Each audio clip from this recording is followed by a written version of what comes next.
प्रेक्षकांनो, छोट्या वयाची मोठी स्वप्न या मालिकेमध्ये काल खूपच छान भाग दाखवला त्यांनी आणि नेमकी माझी तब्येत बरी नसल्यामुळे मला काल हा भाग टाकायला जमलंच नाही.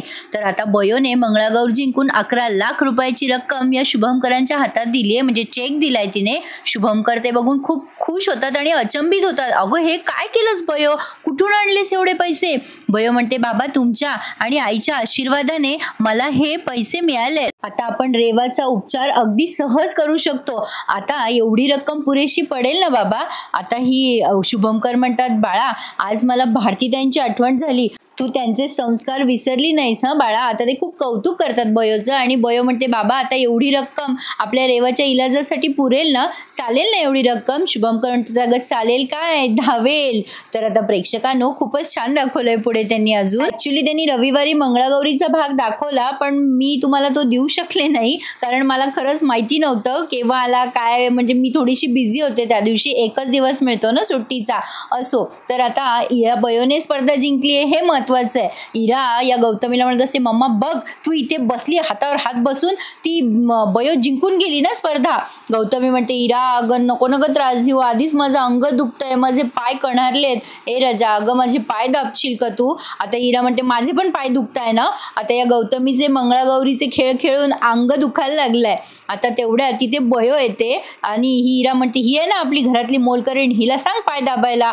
आता गौतमी तिच्याकडे रागाने बघत असते. बयो गौतमीसाठी काढा घेऊन आली आहे. बयो मुद्दामीला टोमणा मारते, तुमच्या दोघींचं खूप अंग दुखत असेल ना कालच्या मंगळागौरीच्या खेळामुळे, तुम्ही दोघी पण थोड्या वेळ आराम करा म्हणजे बरं वाटेल तुम्हाला, असं काही ती टोमणा मारते. आता ही गौतमी ओरडते तिच्यावर आणि म्हणते, बस करा, फार बोलतेस तू, तुला काय वाटलं जास्ती झालंय का तुला?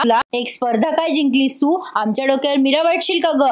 बयो म्हणते, मी कुठे काय बोलले तुम्हाला? बरं ठीक आहे, आराम करा तुम्ही म्हणजे तुमची तब्येत बरी होईल. आता ती जात असते तेव्हा इरा म्हणते, मम्मा ही आहे ना आपली मोलकरीण, हिला सांग तुझे पाय दाबायला. आता बयोला पण येतो राग. बयो काही पाय दाबत नाही. ती इरा म्हणते, तिला दाब माझ्या मम्माचे पाय. बयो म्हणते, गरम पाणी आणून देते, शेकून घ्या म्हणजे तुम्हाला बरं वाटेल, हा आराम पडेल. असं बोलून ती निघून जाते. आता गौतमीचा आणि इराचा खूप रागराग करतायत दोघी जणी या बयोचा. आणि आता इरा म्हणते, बघ मम्मा तिचा माज पाहिला का तू, कशी डोक्यावर बसली आहे ती? गौतमीच्या हातात काही राहिलेलं नाहीये प्रेक्षकांनो, कारण आज बयोने इराला हायजॅक केलंय. कसं ते बघत राहा, खरंच छान दाखवला त्यांनी कालचा भाग. आता ही रेवा बिचारी झोपलेली असते, विशाल आणि इरा तिच्या खोलीत आहेत तिथे. आणि आता ही इरा म्हणत असते, खूप छोटी आहे रेवा, 10 वर्षाच्या आत आहे ती, त्यामुळे तिच्यावर ट्रीटमेंट करणं जरा अवघडच वाटतंय आणि एवढी मोठी रक्कम ते कशी उभारतील? आता हा विशाल म्हणतो, रेवावर ट्रीटमेंट होणार आहे आणि रेवा बरी सुद्धा होणार आहे. आता इरा म्हणते, कसं कसं काय पॉसिबल आहे हे सगळं? तिची फॅमिली एवढा खर्च अफोर्ड नाही करणार. आता तेवढ्यात विशाल म्हणतो, कारण आता हे सगळं सरस्वतीने मॅनेज केलंय, सरस्वती स्वतः खर्च देणार आहे या सगळ्याचा. आता इराला नवलच वाटतंय. इरा म्हणते, काय कसं काय? प्रेक्षकांनो, इराला उल्लू घुमवून गौतमीने इराला तिच्या म्हणजे टीममध्ये घेतलं आणि इराला माहितीच नाहीये की रेवासाठी बयोने पैसे जमा केलेत म्हणून. आता विशाल म्हणतो की सरस्वतीने हे केलंय. आता तेवढ्यात तिथे बयो येते. बयो रेवाला विचारते, काय मग रेवा, बरं वाटतंय की नाही? रेवा तिला म्हणते, हो थोडं थोडं बरं वाटतंय. आता इराला हे सगळं माहिती नाही, त्यामुळे तिच्या चेहऱ्यावरचे रिॲक्शन बघा तुम्ही. बयो रेवाला म्हणत असते, रेवा आता तू लवकर बरी होणार आहे आणि आता तुला जायचंय ना लवकर घरी? रेवा म्हणते, हो. मग तिचे बाबा या बयोचे आभार मानतात की मॅडम, मी तर माझ्या रेवाचा वडील आहे, मी एवढं सगळं मॅनेज नाही करू शकलो, पण फक्त आणि फक्त तुमच्या मदतीमुळे आणि सहकार्यामुळे माझी रेवा आता बरी होणार आहे, मी तुमचे कसे आभार मानू? बयो म्हणते, अहो काय एवढे आभार मानायचे त्यात, हे सगळं देवाचीच इच्छा होती. अंबाबाईच्या कृपेने आणि मंगळागौरीच्या आशीर्वादाने आपली रेवा लवकर बरी होणार आहे. तुम्ही आता ही सगळी चिंता करू नका. आता तुम्ही ही सगळी अमाऊंट वगैरे जी काही आहे ना ती भरायची व्यवस्था करा. आणि आता त्यांना सांगते बयो की तुम्ही डॉक्टर शुभमकरांकडे जा म्हणून. बयोने रेवाला एक पॉझिटिव्ह होप्स दिलेत प्रेक्षकांनो. छान दाखवलाय त्यांनी हा भाग. तेवढ्यात आता विशालला कॉल आलाय म्हणून तो बाहेर जातो आणि मग काय इराला ओरडायची संधीच मिळते बयोवर. पण आता यावेळेला त्यांनी छान दाखवलंय, कारण इराला खूप गिल्टी फील होत आहे की तिने अपोजिट राहून या गौतमी सोबत मंगळागौरीचे खेळ खेळले म्हणून. बयो आता त्या रेवाला म्हणते, आपण दुसरीकडे शिफ्ट होऊयात आता. पण इरा चिडते तिच्यावर आणि म्हणते, ही माझी पेशंट आहे, तू हिचं काहीही करायचं नाहीयेस. आता इकडे ही गौतमी आली आहे शुभमकरांकडे आणि शुभमकरांना कन्व्हिन्स करते ती रमाकांतला हॉस्पिटलमध्ये जॉईन करून घेण्यासाठी. आता हे शुभंकर म्हणत असतात, रमाकांतला इथे कोण जॉईन करून घेणार आहे गौतमी? अगं तिने किती उद्योग केले तुला माहिती नाहीये का?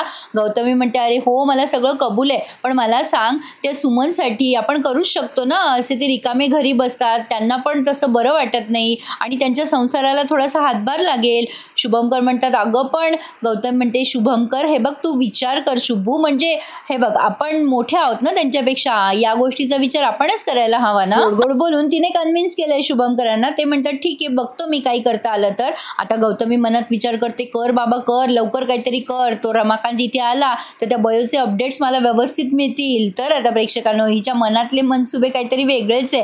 पण आता इकडे बयो हिराला समजवते, म्हणजे खुणवते डोळ्याने की हळू बोल, समोर पेशंट आहे म्हणून. आता तेवढ्यात तिचे बाबा तिथून निघून गेले. रेवाचं काहीतरी ऍडमिशनचं काहीतरी करायला गेलेत ते, पैसे वगैरे भरायला. मग आता ही हिरा म्हणते, तू मुद्दाम केलंस ना हे बयो, मला सांगितलं नाहीस ना? बयो म्हणते, हे बघ हिरा जरा हळू बोल, मी मुद्दाम वगैरे काही केलेलं नाहीये. मंगळागौरीचा खेळ खेळून रेवाच्या ट्रीटमेंटसाठीच पैसे गोळा करायचे होते, हे सगळं तुझ्या टीमला माहिती होतं. तेवढ्यात आता रेवा उठून बसायचा प्रयत्न करते, म्हणून बयो पटकन तिला असा आधार देते आणि हिरा सुद्धा. आता रेवा म्हणते, माझे बाबा कुठे गेलेत? बयो म्हणते, तुझे बाबा आत्ता येतात हा राजा, तुला एक गंमत आणलीये मी, तुला दाखवू का? आता रेवा म्हणते, माझ्यासाठी तू काहीतरी आणलंयस पुन्हा ताई? आता बयो म्हणते, थांब हा दाखवते तुला. आता बयोने तिच्यासाठी एक अतिशय सुंदर अप्रतिम असं गिफ्ट आणलंय आणि बयो तिला देते. रेवा ते गिफ्ट उघडते आणि खूप खुश होते ती. हिरा हे सगळं बघून थक्क होते प्रेक्षकांनो. हिराला खूप कुतूहल असतं की बयोने काय आणलंय तिच्यासाठी. आता रेवा बघते तर काय, बयोने तिच्यासाठी पोलिसाची वर्दी आणली आहे. रेवाचं स्वप्न आहे मोठेपणी पोलीस ऑफिसर व्हायचंय म्हणून. रेवा एवढी खुश होते. बयो तिला म्हणते, बाळा ही पोलिसांची वर्दी, तुझं स्वप्न आहे ना पोलीस होण्याचं, ही वर्दी तुला तुझ्या स्वप्नांना, तुझ्या इच्छांना पूर्ण करायचं बळ देईल, ताकद देईल तुला. तू लवकर बरी होणार आहेस रेवा, आणि आता तू लवकरच मोठी होऊन पोलीस सुद्धा होणार आहेस. आता रेवा म्हणते, ताई मी ही वर्दी घातल्यावर काय करणार आहे सांगू तुला? बयो म्हणते, काय करणार आहेस? हिराला पण कुतूहल वाटतंय की ही काय करणार आहे. आणि प्रेक्षकांनो ती छोटीशी गोड चिमुरडी तिचे हात वर उचलायचा प्रयत्न करते, हाताला सलाईन असून सुद्धा.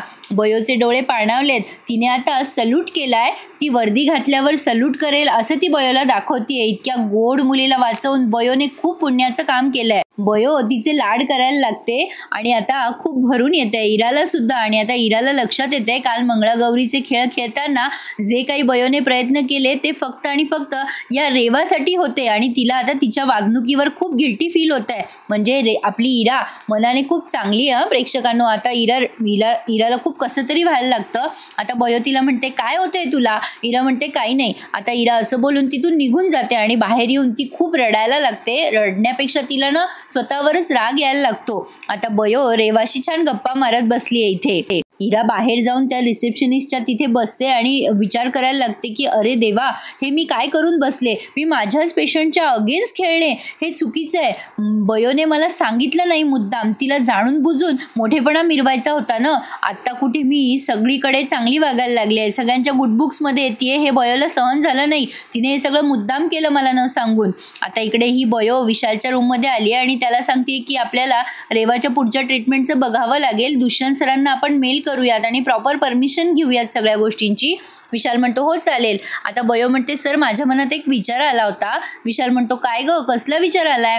बयो म्हणते, ही हिरा अशी का वागतीये? नाही म्हणजे अशी चुकी हिराची नाहीये, पण या गौतमी म्हणजे हिराची आई तिला वाईट कामात कसं काय सहभागी करून घेत असतील? आता विशाल म्हणतो, अगं बयो, सरस्वती ती काही लहान नाहीये, हे तिला कळायला पाहिजे. आणि माझ्या आईच्या अनुभवानुसार तुला सांगतो मी, समोरच्या व्यक्तीची इच्छा असल्याशिवाय कोणी असं वागत नसतं ग. बयो म्हणते, तुमचं बरोबर आहे सर, पण हिरा तशी नाहीये, तिची वृत्ती अजिबात वाईट नाहीये, मला माहिती आहे, ती मनाने खूप चांगली आहे. आत्ता कुठे ती चांगलं वागायला लागली होती आणि हिराची आई तिच्याकडनं नेहमी असे वाईट काम करून घेते, त्यांना काहीच कसं वाटत नाही. आता विशाल म्हणतो, मग त्याला तू काय करणार आहेस? बयो म्हणते, नाही हे सगळं थांबायला हवं, मला काहीतरी करायला हवं यासाठी. विशाल म्हणतो, हो पण तू काय करणार आहेस आता सरस्वती? आता ही बयो विचार करते की काही झालं तरी हिराला मी त्या गौतमीपासून दूर ठेवणार आहे. विशाल म्हणतो, पण हे कसं काय शक्य आहे? बयो म्हणते, ते माहीत नाही मला, पण मी प्रयत्न करणार की हिराला तिच्या आईपासून थोडंसं लांब ठेवायचा प्रयत्न करेल, म्हणजे अशा वाईट गोष्टी ती करणार नाही.